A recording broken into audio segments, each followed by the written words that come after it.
It's going to be quite a lineup. Let's go through it, starting with Ann Romney. What is it that she's going to be able to help do for her husband tonight? Well, I think Ann Romney's speech is probably one of the most important speeches of the entire convention, more important than many of the elected officials that are going to come up and speak tonight and tomorrow night and Thursday night. She, I think, has to testify to Mitt the man. Mitt the person, give people and voters and viewers a sense of who he is and what his heart is. And I think she'll do that in a conversation about who he is as a husband, who he is as a father, how he handled when she was diagnosed with MS and what they went through. And so I think she's going to give the viewers a prism or a view into who he is and what his heart is and what the man is. That's really what it's important. Do you consider her a big asset in terms of, this has been one of his issues. He's just not resonating enough with American voters who say, I don't know if this guy really understands what I am up against every day. Can she help American people to say, we're a family kind of just like yours? The interesting thing about it, when you take a look at all the ratings of all the people out there in public life that are going to be involved in this campaign, the top two people that are rated the highest are Michelle Obama, the president's wife, and Ann Romney, the two highest rated people. And that's why you've seen Michelle Obama, who's gone out there and testified on behalf of her husband.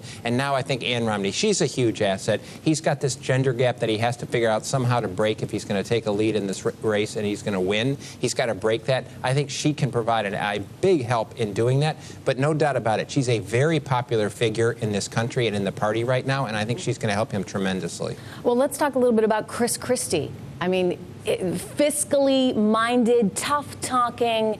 How much of an asset is he to Mitt Romney, and what do we expect to hear from him tonight? That's a great thing. I think there's two sides of the opposite sides of the same coin. So Ann Romney will talk about Mitt the man. I think Christie is going to talk about Mitt the leader and Mitt the person that can make tough decisions. If he made tough decisions at the Olympics, Bain.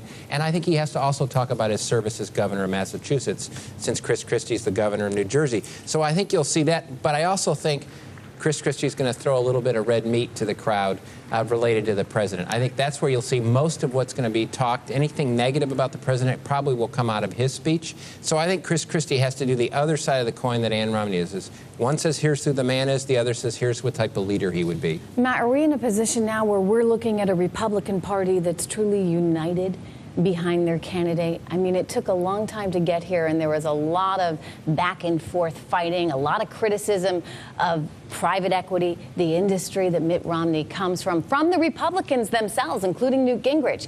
Are we finally at a place now that we're here in Tampa where everyone's on board? Well, that's a great question, because what has to happen in this course of this convention is there's a whole bunch of Republicans that are coming here that are watching this that want to defeat Barack Obama, but don't necessarily want to elect Mitt Romney. And I think what they have to make a turn, in order to win the presidency, you always have to have part of the anti-part in order to win, but to get over the hurdle, the final hurdle, you have to have the pro part. And I think that's what we need to see. He needs to create more enthusiasm among his own party and among the people that are here, that he is the person to beat Barack Obama, not just as a negative, but somebody that they can back to the hilt. How much of the new ad, switchers, that the RNC is putting out is going to play into this? Well, I think all those ads fill a larger part of a longer narrative. This is like, campaigns are like stories or like chapters in a book. And the convention is one chapter that gives people a sense. Then we'll have a debate, which we'll have a conversation and a debate. And then we'll have a vice presidential debate where we'll have the course of the conversation. Ads fit into that in driving a narrative over the course of the whole campaign. Tell me about this ad, and we're actually looking at it right now. It's going to air tonight. Well, what they're trying to show is that, yes, you could have had hope in Barack Obama. Yes, you could have voted for Barack Obama. Yes, you could have liked Barack Obama at one time. But it's also okay to be disappointed in the president and vote for somebody else. I think they want to give voters that voted for Barack Obama a chance to sort of say, yeah, I thought what I was getting this, I didn't get what I wanted, and now I can switch to Mitt Romney. Is that going to be one of the keys to this election, getting people who are basically in this independent category that may have voted for Barack Obama before, but feel like, look, I'm still out of work, or my neighbor's still out of work, the economy's not where it should be, and that they will vote anti-Obama more than pro-Romney? That this is what I think. If you narrow it down to one group that will decide this election, which is interesting about this ad and what's going to happen at this convention, it is women voters, in a huge part in industrial states and here and in Florida, that voted for Barack Obama that like Barack Obama, like his family, but are disappointed in the direction of the country and where the economy is. So they want to say, it's okay that you like Barack Obama, it's okay that you voted for Barack Obama, but it's also okay that you're disappointed and want a different direction. That group, to me, is going to decide this election. You said. Women voters who like Barack Obama and who voted for Barack Obama, but now don't like the direction of the country. And this brings us right back to why Mrs. Romney is so important. I mean, let's face it, a lot of women are effectively the CFOs of their family, and they're the ones writing the checks every week and balancing the checkbook. They know what it's like to be struggling economically for the family. Can she somehow get home the message that her husband can make their future better? Well, as you know, let me give you a few facts. 50% of the people that are going to vote in this election are going to be women.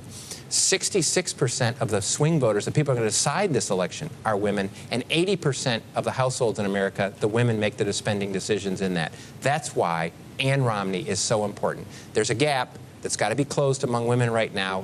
Mitt Romney knows it, the campaign knows it, and I think that's why Ann Romney is front and center, and that's why Mitt Romney is going to show up at the convention hall, slightly unusual tonight, to give support, obviously support to his wife, but I think what they want to do is highlight the speech. Why is it that women are having a tough time relating to him? Why is it women specifically? Because women, it's interesting, I've done a lot of research and a lot of studies on this. Women, more than any other voters, want a sense of someone's heart. It doesn't necessarily about their mind. They want a sense of the heart. Who is this person? Whether it's a woman candidate or a male candidate, they want a real sense of their gut and their heart, because this is somebody that's going to be in their living room every day for the next 4 years. And that's ultimately that bridge he has to cross, his gut and their heart. They want to be able to trust him.